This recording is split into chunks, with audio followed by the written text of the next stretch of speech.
Mr. Speaker, I'm extremely pleased to rise today to advise honourable members of the outstanding findings included in the recently published Mutual Evaluation Report of Bermuda's Systems and Framework to Combat Money Laundering and the Financing of Terrorism and Proliferation. Mr. Speaker, this report was published following an assessment of our regime to combat money laundering and the financing of terrorism and proliferation. This review was conducted by a team of independent experts from various countries who are members of the Caribbean Financial Action Task Force and comprised of two components.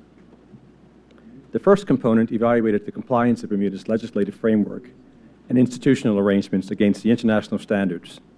And in this area, Bermuda achieved the highest ranking globally for all published evaluations against the current standards.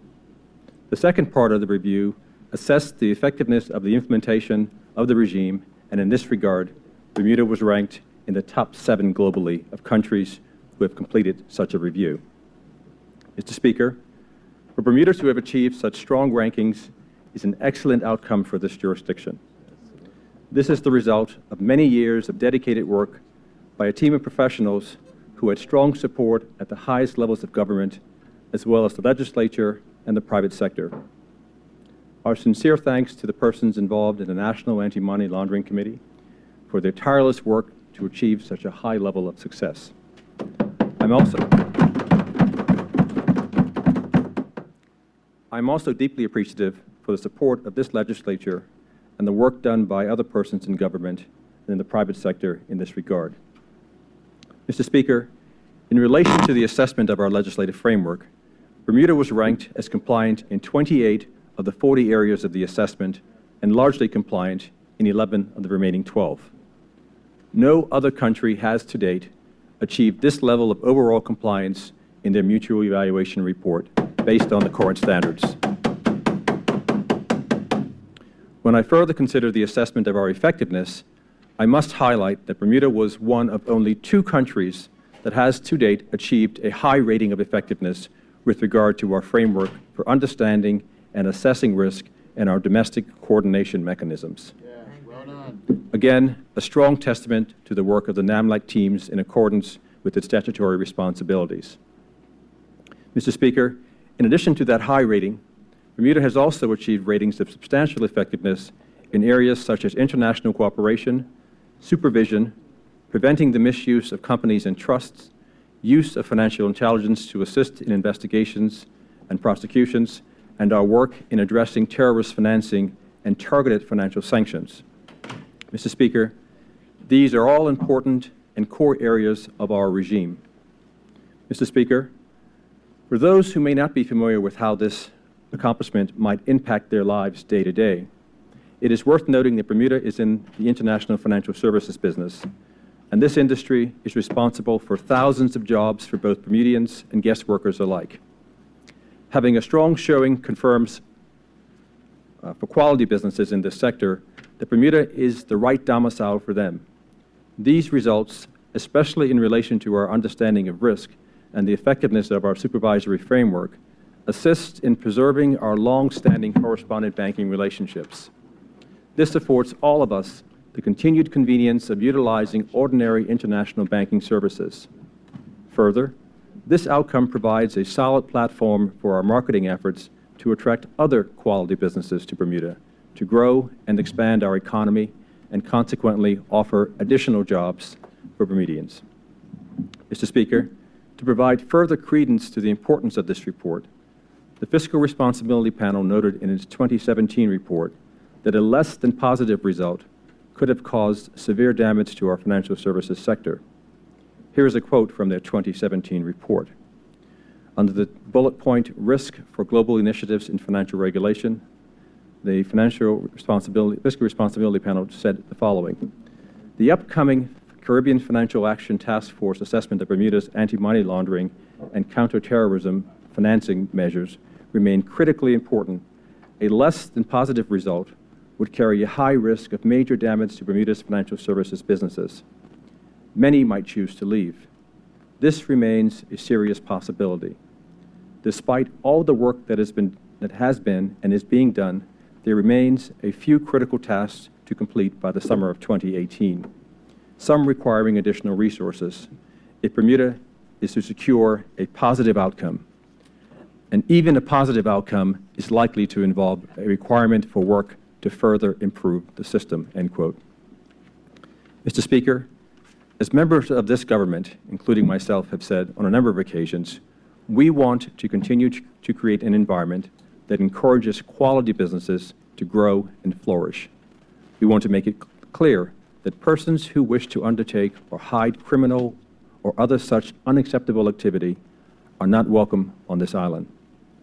The result of this review demonstrate in a very clear manner that we are serious about that commitment and are actively taking steps to ensure that we are playing a strong and positive role in the global fight against money laundering and the financing of terrorism and proliferation. Mr. Speaker, this is a fight where Bermudians from all walks of life have been able to make a positive contribution. Cooperating with our regulated institutions to provide the necessary information to ensure that these entities know their clients has been a helpful factor.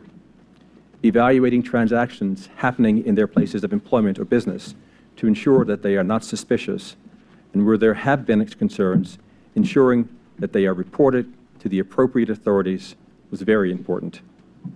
Mr. Speaker, industry has also played a key role in providing input on the various consultation and other papers to strengthen our legislative and institutional framework.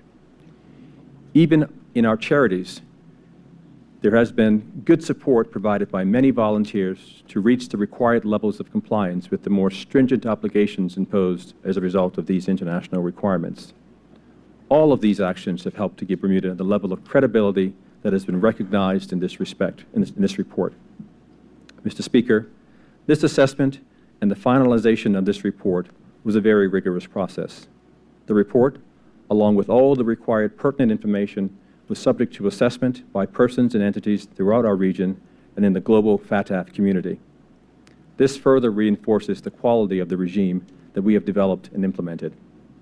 Mr. Speaker, I want to emphasize that this government understands that we must continue the important work to maintain and regularly update our regime to ensure that it remains relevant and appropriate.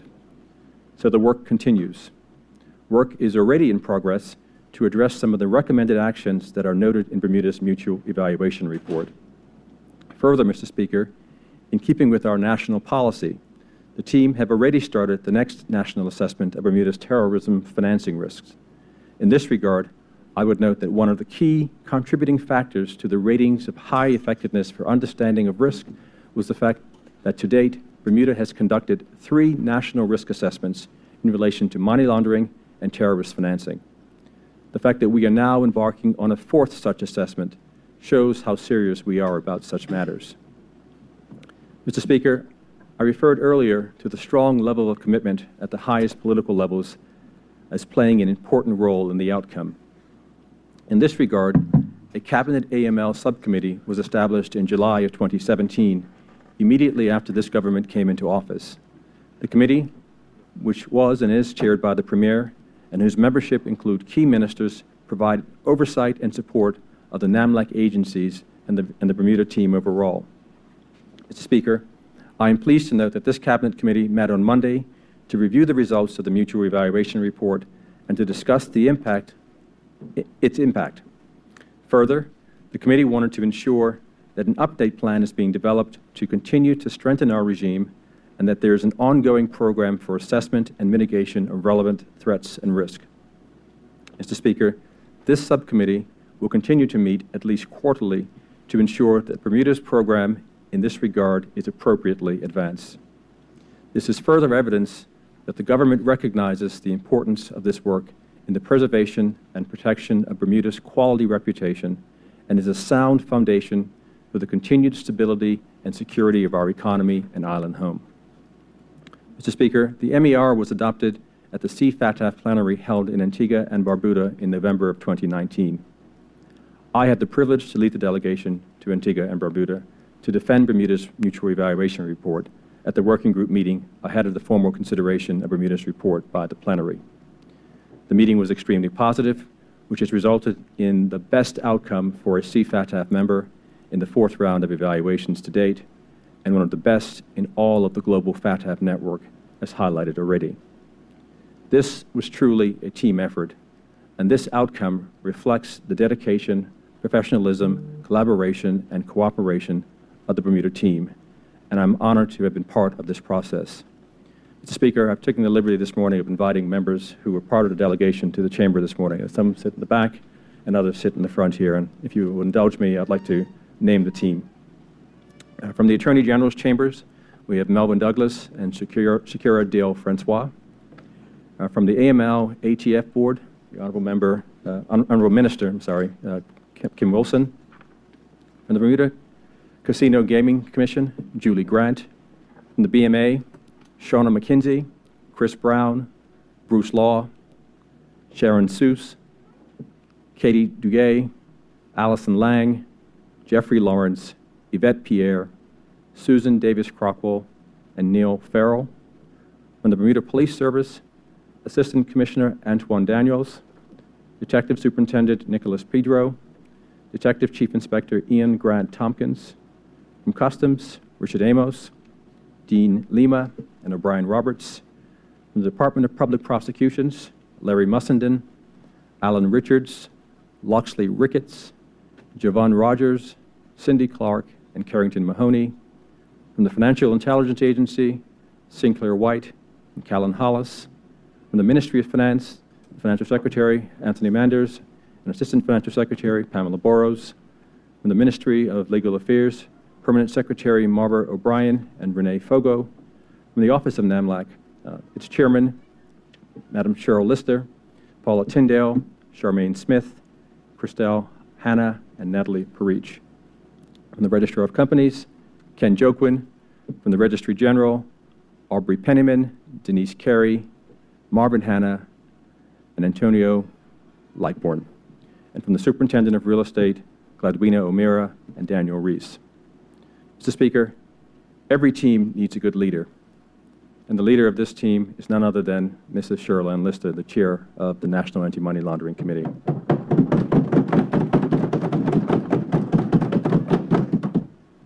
I wish to personally recognize and thank Mrs. Lister for her exceptional leadership, professionalism, and commitment over the past few years on this very important effort. The technical and strategic advice she has provided over this period has been invaluable. Mr. Speaker, the most important qualities of a good leader include integrity, accountability, understanding, humility, resilience, vision, influence, and positivity. Mrs. Lister possesses all of those qualities and has been the taskmaster and inspired the team to do things they never thought they could do. She has kept the team focused on the task ahead despite other pressing priorities, and has been steadfast in her forceful advocacy to ministers and permanent secretaries while diligently leading this team. The government and people of Bermuda are extremely grateful for her service and dedication. Mr. Speaker, as I conclude, I would like to again highlight the excellent work of that this report represents. We can all feel proud of the ratings that have been achieved. Number one, in overall technical compliance, and in the top 7 in relation to effectiveness of all countries whose assessments have been finalized and published. These ratings place us in the same league as peer jurisdictions such as the United States, the United Kingdom, and Switzerland. To those who have been key to this outstanding outcome, I wish to again express my sincere thanks and appreciation. A special thank you to the NAMLAC team who were key drivers in this process. Well done to all. Thank you.